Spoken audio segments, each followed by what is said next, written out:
All right, so we are live helping people quit nicotine and cannabis. If you're tuning into the replay of this, I usually upload this into my podcast section.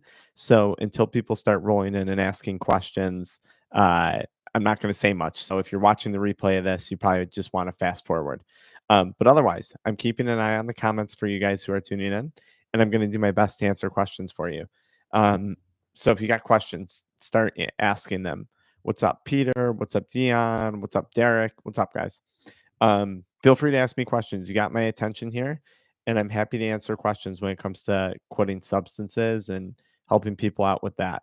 So, but again, this when I go live, it's just really people rapid fire me questions, and then I do my best to answer them. So, first step, I smoke a lot, but I watch your videos and subscribed. Okay, let's talk about that. The first step is identifying why it is that you smoke, why you want to quit, and then figuring out what that gap is between those two things. A lot of people who consume cannabis or smoke or vape or drink alcohol, they do it despite wanting to stop because there's some level of perceived value or benefit to doing that behavior. And we have to figure out what is your perceived value or benefit to consuming substances. Okay. It's very, very rare for a person that it's just a physical dependence or quote unquote this thing that we call addiction. That's the first step because if we don't answer that, it's almost impossible to figure out. Um, it makes quitting much harder. Okay. After that, um, quitting is a one step process. You stop using the substances and you deal with the consequences that come after that. And I'm going to give you guys just a little something. For those of you that have been watching my channel for a long time, one, I really appreciate it. But two, I want to remind you if you've watched my channel for a long time and you haven't stopped, um, sometimes that can make you feel bad, right? Because like, have you ever read like self-help books or read things or done things like you learn to do something, but then you don't actually do the thing, and then it just makes you feel worse and worse about yourself? I don't want you to fall into that trap. So if you're watching my videos, you're watching my content, I really want to like push you to act on it or to just be happy continuing to smoke, continuing to get high, continuing to drink. But I don't want you tied up in this. I gotta stop. I gotta stop. I'm watching all the self-development stuff, but I'm not changing because otherwise you might wind up inadvertently feeling worse about yourself.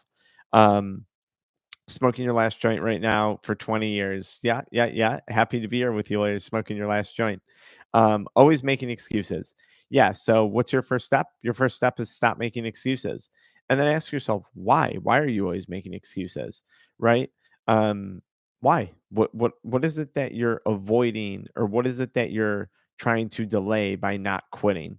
Having more money in your bank account, having better physical health, having an overall potentially better quality of life, right? I'm being a little sarcastic there, but seriously, like, why does anyone make excuses for anything? I make excuses for stuff, but I know the reasons why I make excuses for things. Why are you making excuses? That would be my thing. Any advice for next week? Well, Peace Dragon, if you're doing well and you've successfully stopped, my advice would be continue doing exactly what you're doing. If you found something that's worked and it's working for you, keep doing that something. But be a little more specific. I'm not sure what you mean by advice for next week. Uh, and look, when it comes to making excuses, this is my immediate advice. A lot of times when people are making excuses, they have no sense of urgency. They think they do, but they don't. And I used to behave this way, right? Um, so how do you create a sense of urgency? I think you have to start realizing that you're probably taking time for granted and tomorrow is not guaranteed. So people say, I'll quit tomorrow. Oh, this work event really stressed me out. This argument with my wife or girlfriend really stressed me out. I'm just going to smoke again. I'll quit tomorrow. I'll quit the next day. I'll quit after this. Tomorrow's not promised, and it's up to you how you want to live the rest of your life. That remains. And if you want to live it, stoned and drunk and do that, by all means do that. I wouldn't stop you. But if you have a different version for the life that you're trying to live in regard to finances, relationships, physical health, then you better get to moving somewhat quickly. I recognized for me the best way to stop making excuses was to stop taking time for granted. And once I did that, I started to make massive changes. So, yeah, what's up from Oklahoma? Nice to have you here. Day 6, no nicotine, no bud. Congratulations, Derek. You're probably in the thick of it right now. I was able to reduce substances substantially from watching your videos. I'm thrilled to hear that. A lot of people are surprised when I talk about moderation and just a reduction of use, but I'm all for that, and I'm thrilled to hear that, especially if that's a goal that you were trying to get to. For many people, that's what they want, and yeah, awesome. I've been smoking for over 10 years since a very young age.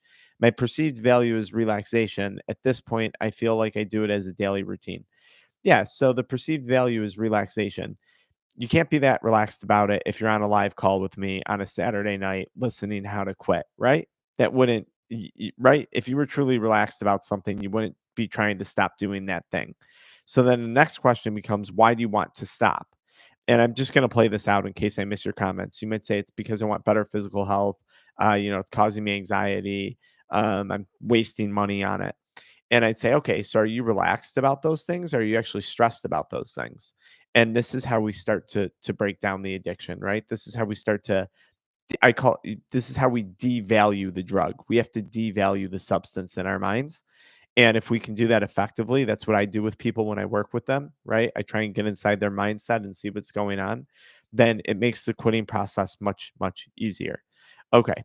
Let's see. Maybe it's because they don't get addicted or not that easy for some people. They have only one pack of cigarettes in their life or smoke once a year. Yeah, I mean, look, I think, Ben, one of the main things, sure, drugs are addictive, whatever. But one of the big problems that people run into is just this whole narrative of addiction in general, right? You have this disease and it's impossible to quit, and you have no free will and you have no choice in the matter. You're screwed forever.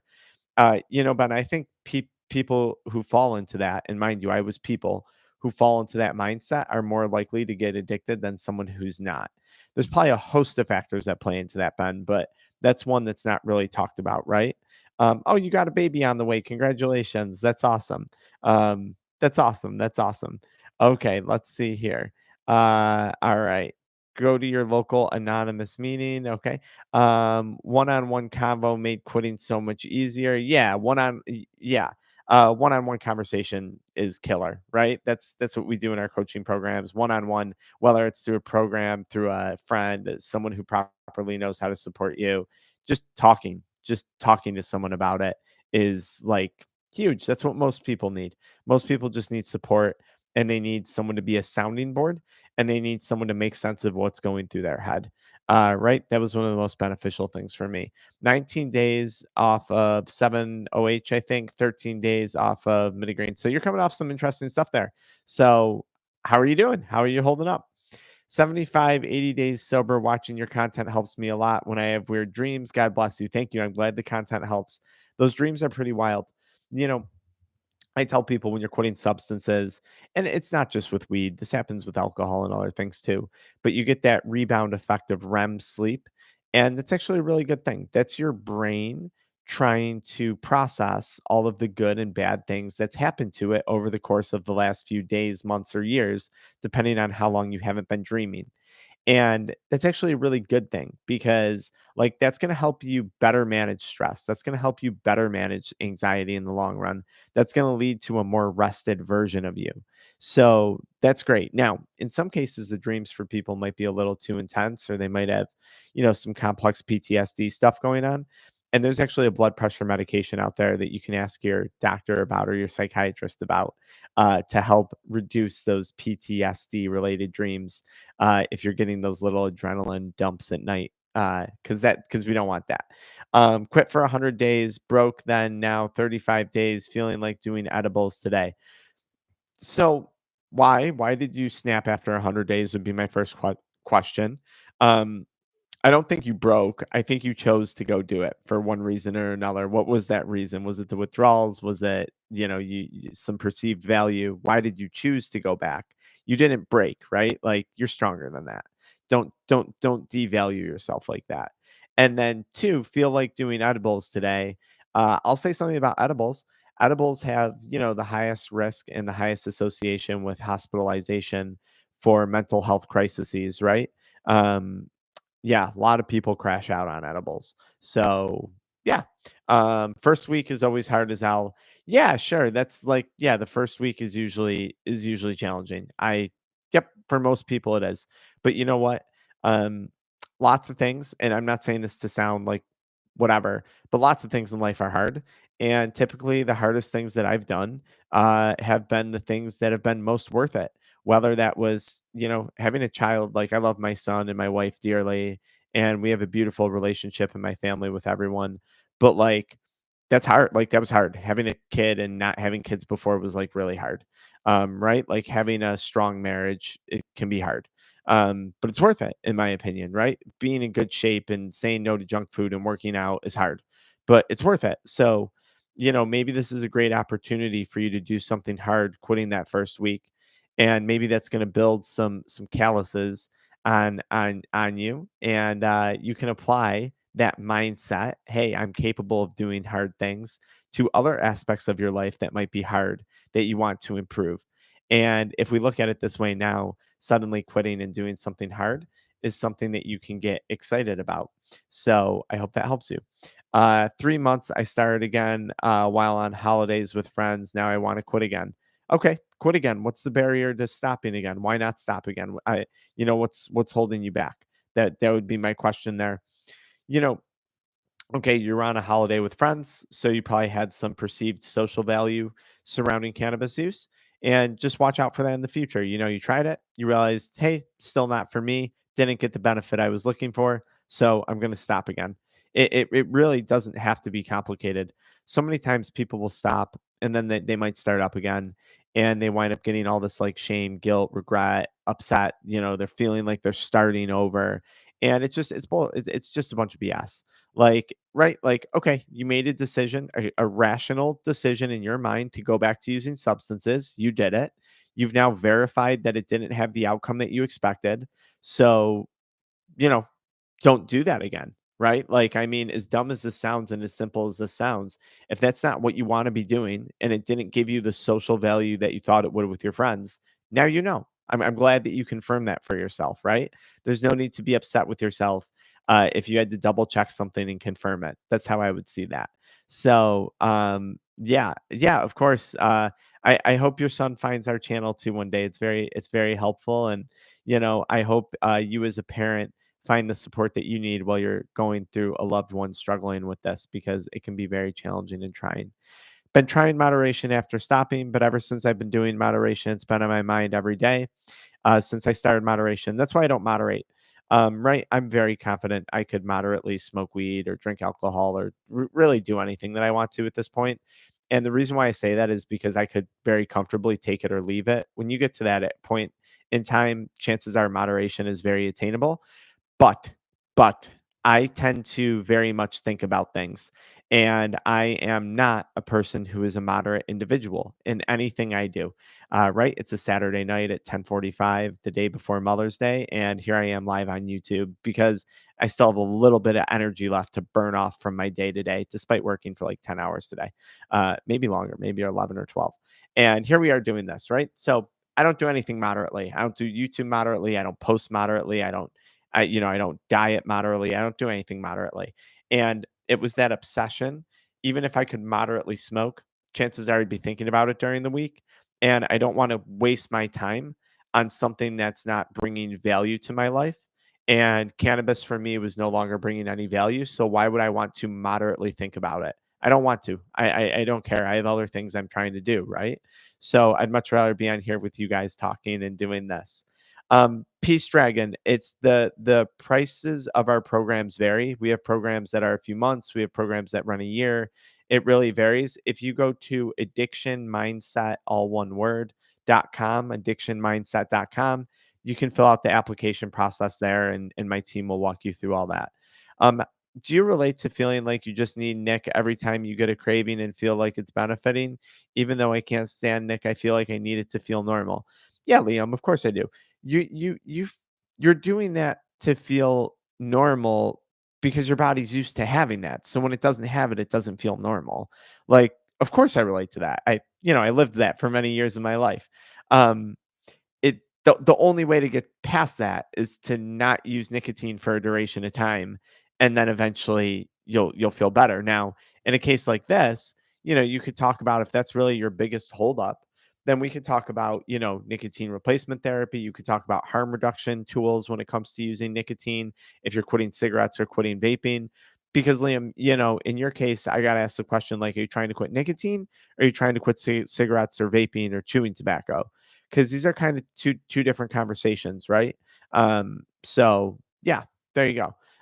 Alex smokes weed every day. Miles wants to know, what about meth? I don't really work a lot with meth. I don't have a huge comment on that right now. Yep, I'm live. You helped me a lot of these past 2 years. Shout out to you. Shout out to you, Meow. Okay. Oh, Swub, thanks for the donation. That's all right. Say that it's very kind of you, but save it for the baby on the way. I appreciate it though. Very kind. Almost a week clean from cigarettes. I love your show. Awesome, David. Awesome. Fantastic to hear. You're probably in the thick of it right now.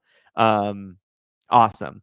Uh, yeah, I did find, yeah, I agree with this comment. Someone said you have to find something new to put your energy into. That's why the name of my company is Addiction Mindset. I'm still very much like the person I was when I had addiction. I've just traded those addictions around, right? Like arguably I shouldn't be up on a Saturday night doing a live call on YouTube. Like there's no reason for me to be up right now, except for the fact that I'm like addicted to, helping people and I love making YouTube content. Now, here's the catch. You could say I'm addicted to that, but like I don't care. It's only benefited the lives of other people and it's literally only benefited my life too. I feel good helping people. I do it for a living, so I make money doing it and I have fun doing it. So like it's great. It's great addiction to have right now for me. So yeah, I view addiction as an obsession and I'm just very careful with the things that I get obsessed with these days. That's all. Sometimes it's good behaviors, sometimes I have shitty behaviors, and I'm just very quick to correct them and catch them when I have crappy ones. But yeah, I'm a big fan of trading the energy that you put into addiction and putting that energy into somewhere else in life. And look, took me a long time to figure out where that energy was going to go, right? When I first quit, I was actually making content about cannabis and the pros of cannabis and CBD, which I still am for CBD. I'm not against any of that. And then it was like all about my chiropractic practices. And I thought I wanted to make content on that. And then I got a real estate license. I thought I was going to do real estate. Like, it took me a long time to find my passion and my place, but I do think it helps if you can find that. It's not a requirement, right? Like you could just quit drugs, not find something else and just continue living on your life however you're living your life. I do think though having something helps in most cases.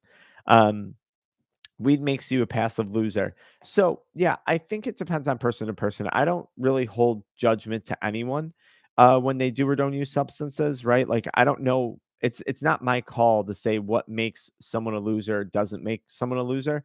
But I will agree with this. I think it makes people very passive. And I know it did me. And when I was very passive, I got taken advantage of a lot, right? Like, so when I quit, I was angry about that and I wanted to change that. And I'm glad I welcomed that anger. I welcomed that I was overly giving to others. And I recognized very quickly that that was something that I have to change. A lot of people who struggle with addiction are very empathetic. They're extremely giving. They're not selfish people. They're often described as selfish. You go to meetings and they're like, you're selfish. You're thinking about yourself. You're in your own head. You got to think about others, be of service to others. Most of the time, most people with addiction are of service to others a lot. And like sometimes it's like I tell people like you gotta focus on your own self. Like stop giving so much to everyone else. A lot of times when I'm working with parents who are struggling with substance use, this is a major thing. And like you gotta step back and take care of yourself. We gotta put you first because you've been putting everyone else first and now you're using drugs to cope with the stress of that. A lot of parents got the weight of the world on their shoulders. And sometimes they need a break too. So, as it, yeah, that's and the whole thing with like being a loser, the definition of loser and the perspective of loser is going to vary person to person. What I think is cool, some people, call me a loser for. So, that's interesting. I had a funny thing the other day, and this is not meant to be like, a rude comment because like I don't care about what people's sexual orientations are. But I posted a photo of me and my wife on my stories as I often do.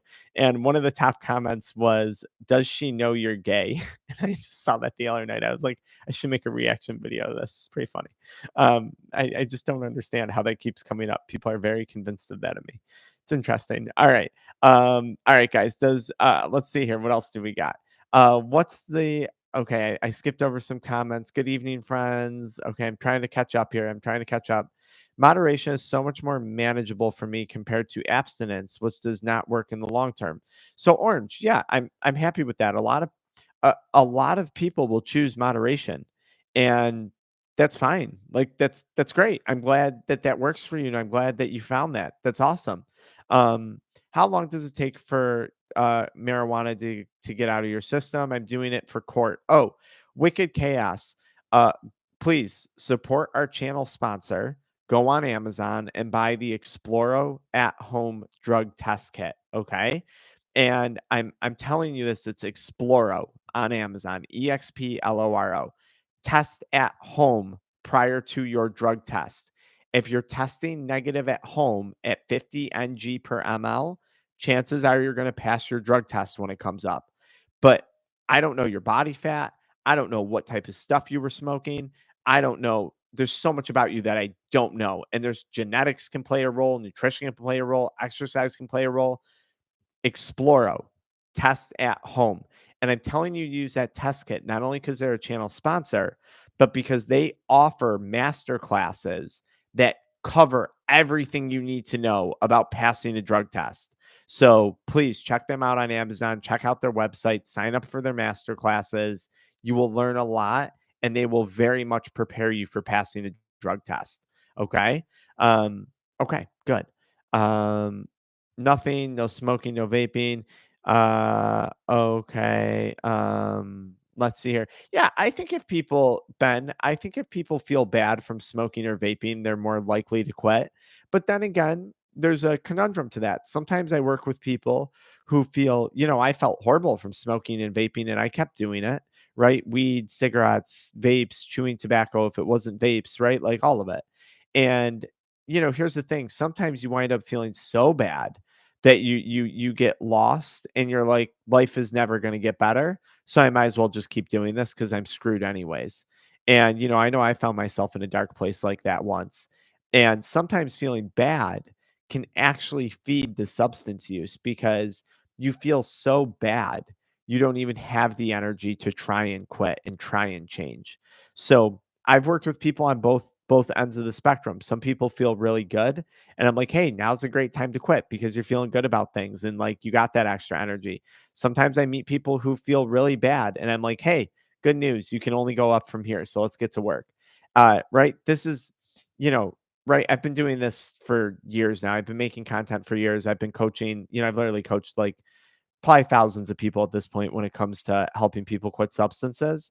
And you have to know how to meet a person where they're at in order to provide proper support and accountability because a lot of people are starting at different points on this journey. One person feeling bad might make them quit. One person might be better off quitting from a point when they feel really good. Just depends on the individual. Okay, good. uh I have an ex-friend who committed murder, who's schizophrenic. He started smoking weed very young. Yeah, this, Ben, unfortunately, this happens. Weed is tied to violent crime, as is alcohol, as is amphetamines. Just drugs are tied to violent crime. Okay. But weed in particular, when you're talking about psychosis and schizophrenia and things like that, there are several horrific cases of murder resulting from cannabis induced psychosis or schizophrenic behavior, manic bipolar behavior that is straight up cannabis induced. This is a major reason why I don't care to ever smoke again. This is why I don't drink alcohol. This is why I don't do a lot of things anymore. It's not because I'm scared of the drug. It's not because I'm scared I'm going to get addicted. I have one brain, and I'm just so grateful that it still works with everything I put it through. And I don't care to do anything that's going to like dramatically destroy my brain. I'm not nuts, right? Like I don't like, because you could argue like my phones destroy my brain and doing this live is rotting my brain before bed. I don't care about that. Like I just like look at the big stuff in my life and I'm like, okay, am I doing anything like really bad right now? No, I'm arguably doing way better than I was 9 years ago. So yeah, I'm not like really crunchy granola when it comes to that. But uh I don't even know what the hell I was just talking about. Something about the brain And oh, that's why I don't consume drugs anymore. I have one brain. I don't want to screw it up. I don't want to develop schizophrenia later on. I'm really terrified of stuff like that. I want to be coherent as long as I can because I've worked very, very hard to build a life that I love. And I don't want to intentionally risk destroying that. There's a lot of things that could just destroy that anyways in life, but I don't want to be the cause of my own downfall. Um, and I was the cause of my own downfall for many years. This is the case for a lot of people. We tend to, so many people contact me and they're worried about politics or this or that or their job, screwing them or whatever. And if you're talking to me, chances are you are your number one enemy. If someone's talking to me, that's very likely the case. And I tell people like we got to get right with ourselves, like before we worry about all this other stuff screwing us up. The chances of me taking me out are much higher than anyone else taking me out. So and I'm not saying that from like a depressed standpoint either. I'm just like that's the case with a lot of people, right? People overeat, they overdrink, they oversmoke. We do very destructive things to ourselves, and yet we're so worried about something else taking us out when we're usually the main culprit. Addiction resonates to a lot of people. Yeah, it does. Yeah, everyone addiction should resonate with a lot of people. I don't know anyone who's not addicted to something, right? Like most people have a vice, most people have a guilty pleasure, whatever you want to call it, right? Most people do. What's up, Elijah? What's the extension? What's the extension someone's in when they put themselves in a cross-faded state? Yeah, that's usually weed plus alcohol, uplight recordings. That's usually weed and alcohol cross-faded. Yeah, I've heard, people it's just multiple it's just more than one substance. 3 to 4 weeks, leave your system, depending on how fast your metabolism is. Yeah, I've seen people test positive for cannabis after quitting 120 days, you know? That's why, guys, I mentioned I'm gonna say it again because they're our channel sponsor, Exploro. That's another reason why I recommend testing at home when you're quitting, not just because they're our channel sponsor, but because it gives you like really valuable insight as to what your body's going through and why you're feeling the way you feel. I'll work with clients and we'll do at home testing. And they're like, shit, I'm 60 days in and I'm still testing positive. And I'm like, yeah, your endocannabinoid system still is like just in the early stages of starting to heal. So I'm not surprised you feel bad. That at home testing not only can it help you hold accountable, but it can give you really valuable insight. So yeah, all right, guys. I don't think shops should have the vapes that already have liquid in them. Yeah, yeah, Ben. Vapes are very confusing, right? Vapes are very confusing. I appreciate you streaming tonight. Um, have never once heard of anyone getting psychosis. Um, Dude, people get psychosis all the time from weed.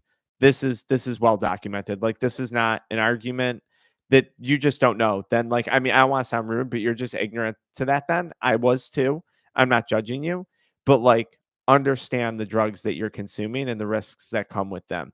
And that's okay if you don't want to stop. I know you're not like I know this I'm not arguing with you. I'm just telling you like you're flat out like you're just very wrong, and I was ignorant to that too at one point in my life. Yeah. Okay. I don't care if you're smoking right now. It's fine. I'm happy to have you here. Doesn't bother me. I stopped thinking of trauma when I quit smoking weed. Yeah, a lot of people do better when they quit, right? Like because you start dreaming again and your brain is actually able to process things again. Um, uh, so, Mike, so now you answer a question for me. Now, Mike, because I recognize your name, you say being completely unseen by women. Now you're hitting a nail on the head that you've never hit before, Mike. I've talked to you on and off in my comments, and I know I've met you once on a live Zoom call years ago when you actually quit. Um, Mike, this is a whole different skill set that you're talking about. So, if your intention of quitting weed was to be seen by women, maybe your expectation of quitting weed was not accurate. Quitting weed may help a person if they get in better physical health and they build up their confidence. But you're talking now about a dating game. You're talking about dating and you're talking about uh commingling and stuff. That's an entirely different skill set that has a lot more than to do with just quitting weed. So interesting that you brought that up. Very, very interesting, man. Okay. Um, psychosis mainly. Yeah, see lots of people with psychosis. Yeah. How long till the effects of AMC wear off once you quit? Varies person to person. Most things I say 90 days. You just gotta give it like 90 days. That's kind of my blanket statement for most things. Whether it's AMC, nicotine, cannabis, alcohol, I'm like, just give it 3 months. And here's why. Like it takes 3 months to develop new habits and new patterns in most cases. So that's why. Um, I what made me realize real estate wasn't for me? Honestly, I never really got that far in it. So I can't even like say that it was or wasn't for me. I just never got very far. That was more just one of my moments of indecision and not knowing what I wanted to do with my life and what would make me happy. I actually think I would enjoy it very much, to be honest. I think I would enjoy honestly selling like single family homes, maybe doing some commercial real estate, but I like talking to people. I find that that's helpful to people and you can make good money doing it. So, yeah, I don't think it's not for me per se. I just it's something I never got into. My this is this is my thing. This is my thing. So 60 days sober tomorrow. Look at that. A lot of motivation. Anytime, Jonathan, anytime. So okay. I'm having a low mood, anxiety, some for 10 days, get better for days. Awesome, awesome. I train MMA and I smoke at the end of the day. Should I stop if I were a client of yours? Uplight recordings, I don't know enough about you to give you advice. It'd be wrong of me to give you advice on that. Should you stop or shouldn't you stop is completely your decision. Now, you might need help making that decision, but that involves conversation around why do you use weed? Is it a problem for you or is it not a problem for you? You must be curious about it because you're on my live, so there must be some hint of a problem there. But yeah, I can't. I tell people even when they work with us, um, I don't tell people what to do. I think people think sometimes when they work with me, I'm going to be like, okay, unless someone asks me to do this, but like, and this is what they want from me. People think I'm going to be like, okay, today's day one. We spoke. Start quitting weed. It's not how it works. You got to make this. You have free will. You have choice, and this is your choice to make, not my choice for you. So, yeah. So that's my word for you. The miracle happened. Awesome meme nest. Awesome. Um, no, battery 33, it does not bring out underlying mental health issues. I interviewed Dr. Yosef, a psychiatrist who specializes in this stuff, just the other day on my channel. And we talked in detail about how people who have never had pre existing mental health issues going into a state of psychosis, in some cases, violent psychosis, who have no pre existing mental health issues whatsoever. So, big misconception about that. Big misconception. Um, so okay, good, good, good. Let's go, Hayden. Let's go, Billy. Let's go. Can it take months every day for some people to get addicted to vaping or smoking? I don't know the rate at that which people get addicted, Ben. I think it probably varies person to person. Um, I think it varies, right? I don't know the answer to that, right? Some people will smoke and do things and never get addicted and some people will get addicted and then even you could even argue though here's the deal like most people that are addicted really aren't like they're kind of under the impression that they are and that's like worn down on them so much that they just classify themselves as that unnecessarily. So that's a really complicated question. um yeah, your brain works better. Fam G thrills, yeah, of course. Oh, Lance, is that you, Lance? Yeah, of course it works better, Lance. We know this. I recognize you, Lance. Um, okay, let's see here. Having health scares with vaping. Yeah, vaping is getting legitimately scary now. And I'll tell you why. I hate to talk about fear mongering, but this is the truth. We're at a point now where vaping has been around long enough where people who have been vaping are getting older. And we're starting to see many of those health complications. That's crazy. I got people that I'm working with in their 20s that have the health of someone who's been smoking cigarettes for 50 years that vape. It is. I have a video coming out on this soon because, yeah, we got to blow a video up on that. Like it's wild what's going on with the health consequences of vaping right now. It's wild. Um, so let's see. To AMC made bowling balls and lots of other things too. 55 days sober, but the digestive issues are bothering me. Is it constipation? Is it diarrhea? Is it loss of appetite? right? There's a bunch of different digestive things that could be going on. Yeah, Lance, I recognized. I recognized. Opium isn't addictive; it's a plant, right? Everything's a plant, right? It all starts. People say on me all the time, "It's plant medicine. It's plant medicine." I'm like, so is cocaine, so is tobacco, so is opium, right? All plants. Most drugs come from plants. Most pharmaceutical drugs start from plants, and anything that works is going to have negatives and positives to it, right? Like that's just the reality. Like if you have something, whether it's a drug or a supplement, if it works, it's going to have benefits and risks. That's just the way it goes. Um, uh, Weed takes your riz away. It did for me. Right? So yeah. All right. I find sugars very addictive. Yes. Here's the deal, guys, and I'm gonna get ready to go to bed. But like I boof Zens. It's funny. Um, so let's talk about sugar real quick. So look, like Sim, I don't remember. You might have mentioned in this live how long ago you quit using cannabis, but you don't want to take on too much at once. Okay, I don't want you to abuse sugar. I don't want you to quit and then like get really unhealthy because then you're gonna still feel crappy and you're gonna be like, why did I bother quitting weed in the first place? I just want you to take things at like a reasonable pace. Okay. Um, so many times when I'm working with clients, especially because I work with like a lot of people who are very like high functioning, high performing individuals despite substance use, they want to take on everything like boom, boom, boom, boom, boom. And addiction recovery, like you can quit instantly, no problem. But like some of the healing that occurs, it's not like a process you can rush. So yeah, I just like to remind people of that. Like sugar, great, we want to fix that, but we got to be careful. So I'm boofing Zens. Lots of people boof Zens.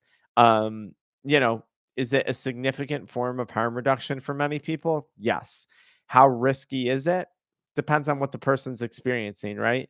From a physical health standpoint, probably not the worst thing in the world.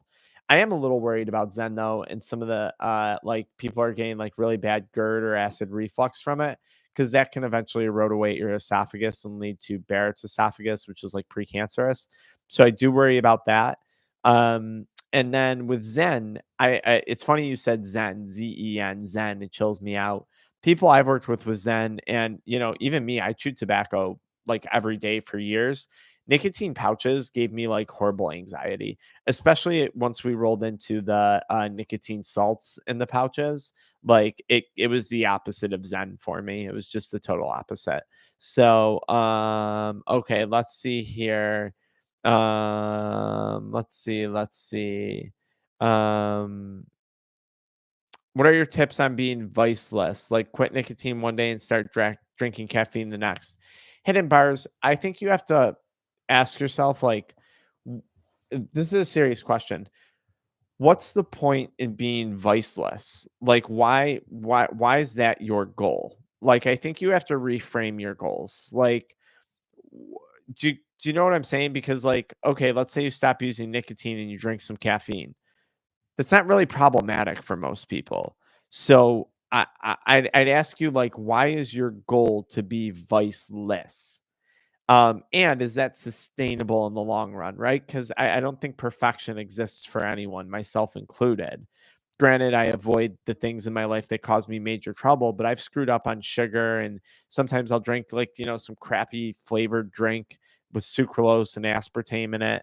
So like, you could argue very much that I still have some vices. I do things that aren't great for me sometimes.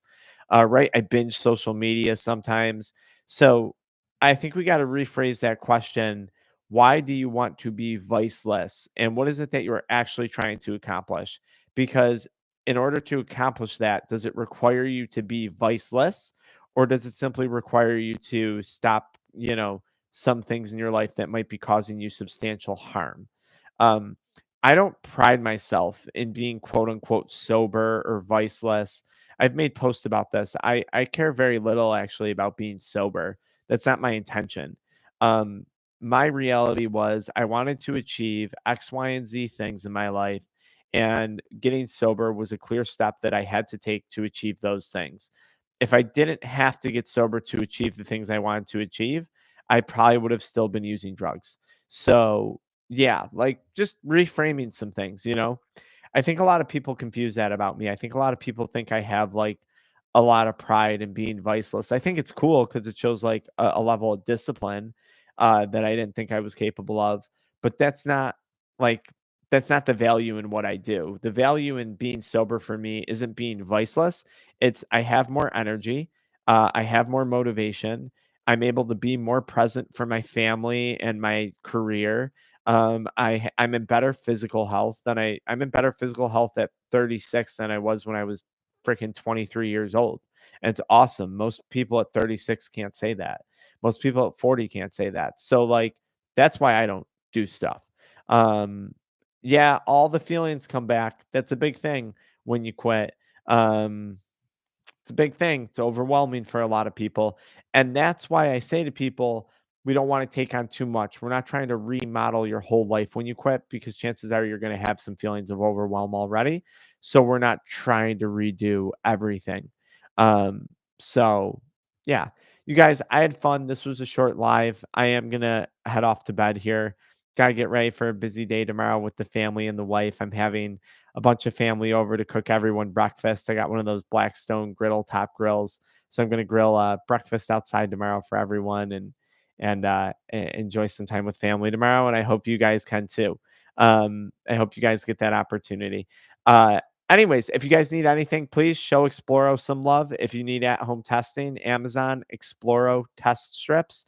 And if you're interested in working with me one-on-one, just check out the link in the video description or go to addictionmindset.com to fill out the application. Have a great night, guys. Thank you for making this live so enjoyable. Bye now. And supporting one another. I love all the support in here. Now, end this stream. There it is.